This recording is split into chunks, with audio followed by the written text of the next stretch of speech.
Hello guys, once again it's Matt, and today we have another video. Probably the final video of the day, I don't know yet, but still, it is about the tanks. So I wanted to cover all the things, so yeah, make sure to subscribe. We are trying to hit 50,000 subscribers, and thank you all the members and patrons to helping out the channel. So let's get going. So first of all, we have the T1E1, kind of similar to the M6. Is it called the M6? I always forget the name of that tank, actually. Of a lot of American tanks, there's yeah, M6. No, it's not the M6. I forgot the name of the tank. Where is it? I think it's premium, isn't it? Oh no, it is the M6. I don't know what I was thinking, but yeah, very similar to that. It feels like, and the texture is feeling a little bit weird. 82 millimeters, as you see here. Pretty good armor actually, depending on what it finds. Not really though, right? But still. It is pretty interesting. It has the 75 millimeter and the coaxial 37. As you see here are the ammos. We have APCR and obviously the M61 APCBC, which is the main armament of this thing. So yeah, very interesting. It's just a very weird. And we have these little weird things happening in the dev as well. Germany has two tanks. So we have the 222. I will call it just 222. So yeah. Cool little kind of mobile vehicle here with a 20 millimeter Kanonenwagen something 20 millimeter gun.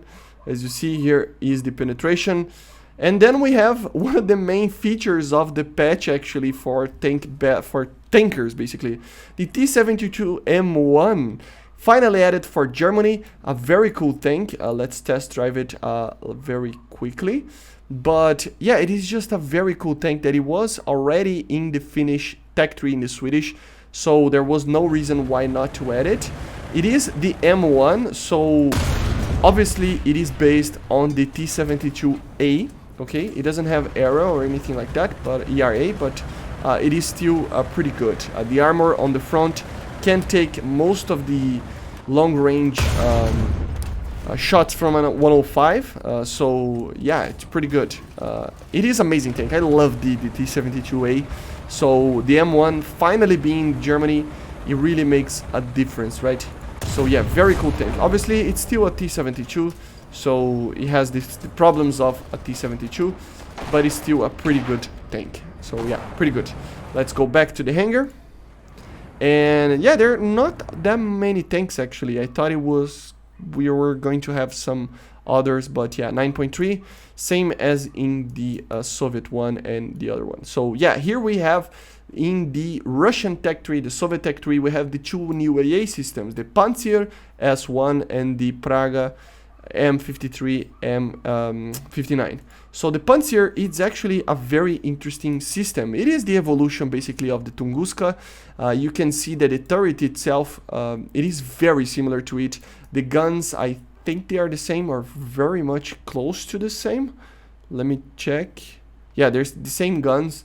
So as you see, the quad 30 millimeters. And then we have the main system, which is the 95YA6 missile, which is actually going to be pretty OP, I think, man. 1,300 meters per second, so it is a fast missile, and 32 Gs, man. So it does turn a lot, and it has a pretty good range as well. It has about 15 to 18 kilometers, right, of guarantee. Like it's like 15, but still, it is inside, not inside, but on a KAMAZ like truck. So it is very big. As you see, it is very big and very interesting. It has in the thermals as well, as you see, and the ammos are the same as the Tunguska. Let's test drive it a little bit to actually show to you guys what it is. I don't think it's completely necessary, this thing, but it was, I mean, the Tunguska wasn't the best AA system ever, but it wasn't, I mean, the Japanese and the Israelis actually need a lot more of such a system, right? But still, I think it's pretty cool to have it. As you see, the KAMAZ is pretty alright. I don't think it will have troubles actually driving around. The back gears are probably not the greatest thing ever. It has the amazing 2838s. And we have kind of a TWS radar here. The radar is actually pretty pretty modern. I have the buttons all wrong here. Oh my god. But let's test the missile. Look at the zoom on this thing. Look at the thermals. Pretty good thermals as well. And the missiles are always amazing. I mean, you just point and shoot, basically. And it tries even to lead a little bit. It is using kind of the same missile system that we used on the Thor, as you see there. So automatic, depending on this the way that the target is, it will try to automatically choose if it's trying to lead or not, and then you can manually choose as well. So for example here it doesn't have to, so it just it did lead a little bit. My god, this is a strong zoom. Let's see, trying to lead, pretty good. And yeah, it does turn, man. It does turn.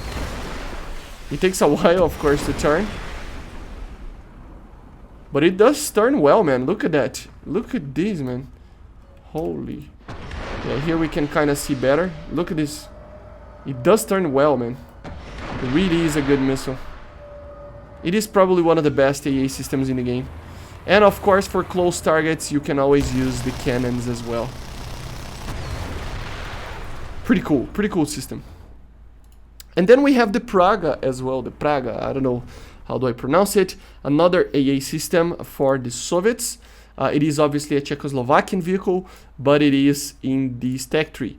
It has a 30mm, double 30mm that can have some pretty good penetration with the HVAP rounds, and it is 6.0. So let's just fire these cannons because I want to hear them actually firing. They're pretty big cannons if you ask me, but yeah, very weird vehicle, right?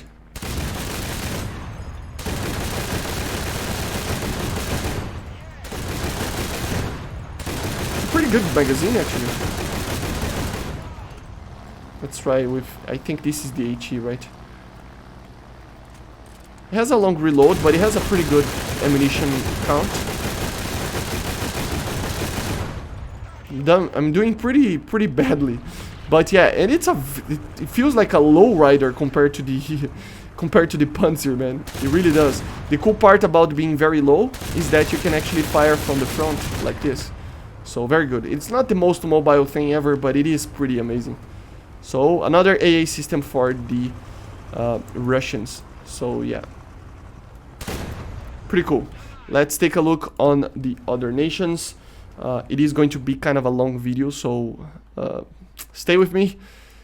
Great Britain has 2 new tanks. We have the new Churchill NA-75. I think it was used on the north of Africa.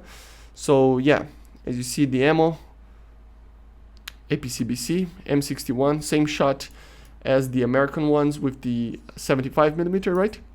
And then we have the Challenger 2E, which is basically the top tier of the Challenger line over here. It has some minor changes like the thermals and other things like that, but the main one is the engine. It has a 1500 horsepower engine. Of course, you probably already saw this on the other stream videos and stuff, but I wanted to cover it anyway to cover everything. So yeah, it's just a Challenger, nothing majorly important to be honest, but let's check it out, the mobility. Yeah, it's kind of sluggish still, it feels like a bus. The thermals are pretty amazing, especially the commander. So yeah, it is fast. It's not like slow as the other ones, but it is not the greatest thing ever as well. It's pretty alright, and it has a 50 cal on top, so it's always nice. So let's go for other nations. There is, as I said, not that many tanks, unique tanks or anything like that to talk about. Japan got just one Type 16, premium one, so very cool camo, and just basically the same 735, has thermals for the commander and gunner. Basically, it is what it is.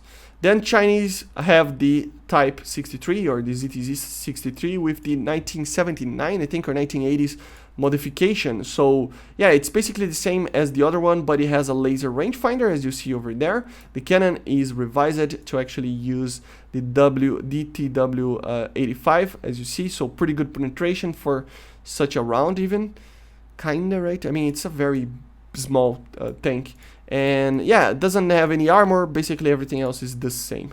And then we have, for some odd reason, the same vehicle that we did with the Germans as well. Look at the size of that scope. Holy Jesus. So yeah, and that's a 792. Look at this damn, I mean, this is such a small vehicle. Then the Italians. Yeah, the Italians got a new Ariete, a new main battle tank for the top tier, as you see. 0.3 of difference. I think one of the reasons is the engine. I don't remember exactly if the engine is different. Let me check. Why is it so hard to see? It just says 1500. Let me check the other one. It is, yeah, a lot weaker. So yeah, even though if it's not, obviously this is not spaded, but still you're not going to get 350 horsepower with just some modification. So yeah, the engine is a little bit stronger. I think the armor is basically the same. And the ammunition uses the DM53, the DM53, as you see here, and the thermals as well. Let's hop on it a little bit, because I know a lot of people like these tanks. So yeah, let's just take a look. So yeah, very cool. Gun is basically the same, not a lot of zoom. It feels like even a T-72 kind of. The thermals pretty alright, as you see, pretty good. The reload is alright because I don't have the crew, but yeah, pretty good. Let's see the mobility of it. It's a little bit better than the Challenger. Nothing too crazy. It feels like a Leopard, actually. Leopard 2. It does feel a lot like that. Let's see the reverse. Pretty alright as well. Pretty good. So yeah, a new Ariete for the Italians. Pretty good to have a new MBT like that. There isn't that many tanks to be added for these nations whatsoever, so it's good to have that. For France, we have only one tank, the Char 2C or whatever it's called. It's a very, very old tank. You see the cannon, 1897, man. It's a very old tank. So yeah, it is very low BR, and it has an AP-HE round as well. Nothing too crazy to talk about it. And yeah, let's go for Sweden. Sweden got a Finnish new AA system, very much the same as the what is it called, the marksman, right? Basically the same as the shifting marksman, but he has a basically a Leopard 2 kind of chassis, right? Kind of weird, because kind of, I mean, it feels like an expensive chassis to just explode with one shot over here. So I don't know, let's test drive it a little bit, because I do wonder about the mobility of it. It is a very, very light tank for such a powerful engine. So same 30mm as always. Has the cannon with the weird tracking bug, as you see. Let's try the mobility of it. It's big as well, right? Like the other marksman. And the mobility is pretty good, man. Look at this. The speed is pretty alright. It is a Leopard 2 A4, or actually a Leopard 2 chassis, so the reverse is pretty good as well. So yeah, pretty cool, pretty cool. It does help the lineup of the Swedish Tech 3. And then the final tank that we are going to talk about is the Israeli Merkava Mark IV LIC. So a new Merkava Mark IV, as you see, it is right there. So before the final one. And yeah, nothing major to talk about it here. It has the thermals, as you see, with the commander and the gunner. Has the 338, which is always nice. A very, very powerful round. I think that's the main difference between these, right? It should be. Oh no, it has the 238 as well. I don't know exactly what is the difference between these two. If you know, let me know in the comments. But it is very, very similar. So just another Merkava. So yeah, but basically this is it, guys. This is all the tanks that were added.